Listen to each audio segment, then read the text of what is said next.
a WikiVidi Documentaries production. Don't forget to like and subscribe. Enjoy.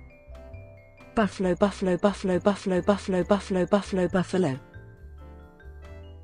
Buffalo, buffalo, buffalo, buffalo, buffalo, buffalo, buffalo, buffalo is a grammatically correct sentence in American English, often presented as an example of how homonyms and homophones can be used to create complicated linguistic constructs through lexical ambiguity.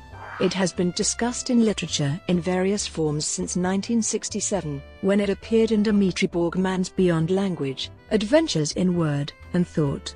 The sentence employs three distinct meanings of the word buffalo, more easily decoded, though semantically equivalent.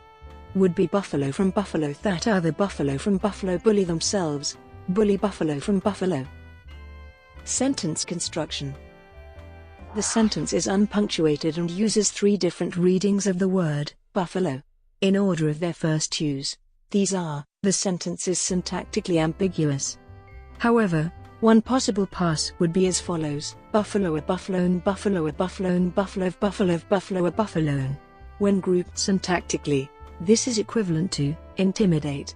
The sentence uses a restrictive clause, so there are no commas, nor is there the word which, as in buffalo buffalo, which buffalo buffalo buffalo, buffalo buffalo buffalo.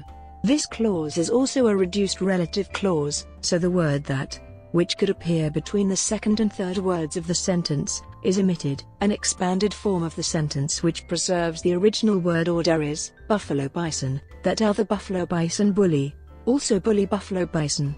Thus, the past sentence reads as a claim that bison who are intimidated or bullied by bison are themselves intimidating or bullying bison, buffalo buffalo, that, buffalo buffalo buffalo buffalo buffalo buffalo, who are intimidated by other bison in their community, also happen to intimidate other bison in their community, he buffalo, from buffalo who are buffaloed by buffalo from buffalo, buffalo are the buffalo from buffalo, uffalo buffalo, that, buffalo buffalo buffalo buffalo buffalo buffalo, also buffalo, buffalo from buffalo.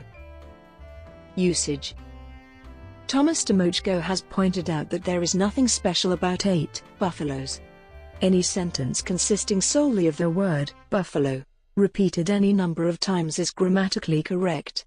The shortest is buffalo, which can be taken as a verbal imperative instruction to bully someone with the implied subject, you, removed, or as a noun exclamation, expressing and more that a buffalo has been sighted, or as an adjectival exclamation, and more as a response to the question, where are you from? Demochko uses the sentence as an example illustrating rewrite rules in linguistics. Origin.